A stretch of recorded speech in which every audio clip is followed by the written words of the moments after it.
दोस्तों, अगर आप टिकटॉक की दुनिया को नहीं भूले हैं तो ये आपके लिए खुशखबरी है। खुशखबरी इसी वजह से क्योंकि अब टिकटॉक फिर से भारत में वापसी कर लिया है। ये जो ऐप है ये चीनी ऐप था और चीनी ऐप के साथ-साथ कई सारे ऐप हैं जो चाइनीज़ है और उसकी भारत में अब वापसी हो चुकी है। चीन के विदेश मंत्री की भारत यात्रा थी और उसमें हो सकता है कि ये समझौता हुआ हो। चीनी वीडियो स्ट्रीमिंग प्लेटफॉर्म टिकटॉक की जो वेबसाइट है अब भारत में 5 साल बाद दोबारा शुरू हो गई है। हालांकि ऐप अभी उपलब्ध नहीं है लेकिन हो जाएगा। साल 2020 में भारत सरकार ने सुरक्षा कारणों का हवाला देकर टिकटॉक समेत कई चीनी ऐप्स पर बैन लगा दिए थे और इसके साथ ही शॉपिंग वेबसाइट एली एक्सप्रेस से भी बैन अब हट गया है और ये भारत में अनब्लॉक हो गई है। सरकारी जो सूत्र है उसका कहना है कि बैन अभी जारी है लेकिन फिलहाल ये से हटाया गया है। बिजनेस टुडे की रिपोर्ट है उसमें कहा गया है कि कई यूजर्स के पास टिकटॉक का वेबसाइट तो खुल रही है लेकिन ऐप गूगल प्ले स्टोर पर और एप्पल ऐप स्टोर पर नहीं दिख रहा। हालांकि टिकटॉक और उसकी पेरेंट कंपनी बाइन डांस भारत में ऐप को वापसी को लेकर कोई भी आधिकारिक बयान अभी जारी नहीं किया लेकिन वेबसाइट पर कहीं कहीं दिख रही है।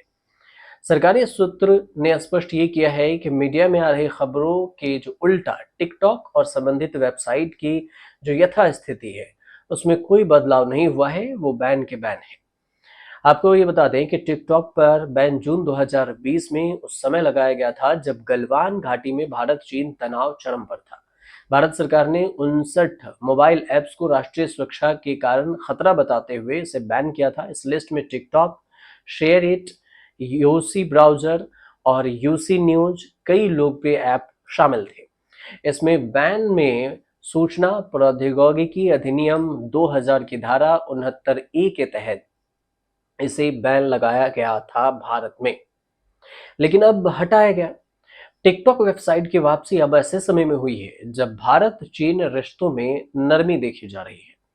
अब हाल ही में देखें तो प्रधानमंत्री नरेंद्र मोदी चीन के विदेश मंत्री वांग ई से मुलाकात किए और सीमा पर शांति बनाए रखने, बॉर्डर ट्रेड खोलने, निवेश बढ़ाने जैसे मुद्दों पर चर्चा हुई है। चीनी ऐप पर बैन की अगर बात करें कि कब लगा था तो जून 2020 में भारत सरकार ने राष्ट्रीय सुरक्षा संबंधित चिंताओं का हवाला देते हुए 59 मोबाइल ऐप्स पर बैन लगाने की घोषणा करते हुए एक नोटिफिकेशन जारी की थी। अधिकारियों ने ये कहा था कि साबित करने के लिए प्राप्त सबूत हैं कि ये ऐप भारत की संप्रभुता और अखंडता, भारत की रक्षा और सार्वजनिक व्यवस्था के लिए हानिकारक गतिविधियों में लिप्त थे। सूचना प्रौद्योगिकी मंत्रालय जो आईटी मंत्रालय है उसमें आईटी अधिनियम 2000 की धारा 69A के साथ साथ सूचना प्रौद्योगिकी जो जनता द्वारा सूचना पहुंच को अवरोध करने की जो प्रक्रिया और सुरक्षा उपाय है उसके नियम 2009 के तहत इस पर बैन लगाया था। बैन के लिस्ट में ये जो ऐप है वो शामिल थे, तो जितने ऐप थे उसमें टिकटॉक तो था ही, कई लोकप्रिय ऐप थे जिसमें TikTok, SHAREit, UC Browser, Kwai, UC News, Vigo Video, Baidu Map, Clash of Kings और डीयू बैटरी सेवर्स जैसे कई 59 जो लिस्ट है ये 59 ऐप को बैन कर दिया गया था। दिलचस्प बात यह है कि इसी दौरान अमेरिका में टिकटॉक पर संकट गहराता जा रहा है। बाइट डांस को अमेरिका में अपने ऑपरेशंस बेचने या जो बैन का सामना है वो भी करना पड़ा है, अल्टीमेटम मिला है। और इस बीच में व्हाइट हाउस ने इस हफ्ते ही अपना आधिकारिक टिकटॉक अकाउंट लॉन्च किया और पहले ही पोस्ट में राष्ट्रपति डोनाल्ड ट्रंप का वीडियो शेयर किया गया। तो इसमें उन्होंने ये भी कहा कि हर दिन मैं ये संकल्प लेकर उठता हूँ कि इस राष्ट्र के लोगों के लिए बेहतर जीवन दूं और मैं आपकी आवाज हूँ। वीडियो को कैप्शन दिया गया कि अमेरिका और हम वापस आ गए हैं। ये अमेरिका के टिकटॉक वाले ऐप पर लिखा गया। अब इस पूरे मामले को लेकर कांग्रेस ने मोदी सरकार को लपेटे में लिया है। कांग्रेस ने सोशल मीडिया पर पोस्ट किया और इसमें लिखा कि भारत में चीन की कंपनी टिकटॉक की वेबसाइट चलने लगी है। चीन से झड़प में हमारे 20 जाबाज सैनिक शहीद हुए थे।